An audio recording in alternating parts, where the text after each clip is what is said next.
যিমানে বিপদ আপনাৰ আহি থাকে সিমানে ঈশ্বৰক আপনি প্ৰাপ্তি হয়ে থাকে নহলে আমি তাৰমানে সুখত ঈশ্বর পরিহার হব গতিকে এতিয়া কৈছে শ্রী বইলে ভুলে মন করে নানা কাম সম্পদত নকরে লইবাকত অবনাম শ্রী মানে ভাল শ্রী মানে ভাল আমার যেতিয়া সমস্ত ভালৰ পৰা মন ভালে থাকে এতিয়া আমাৰ সেই সম্পদ কালটো ঈশ্বৰৰ পৰা আমি তাৰমানে বঞ্চিত ঈশ্বৰ জ্ঞানটো নাহে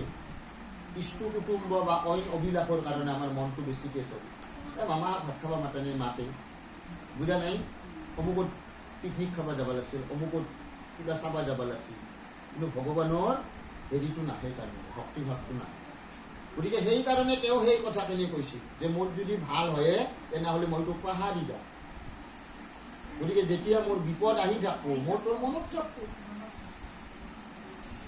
অৰাম জগতৰে আত্মা অন্তৰ্যামী মহাহৰি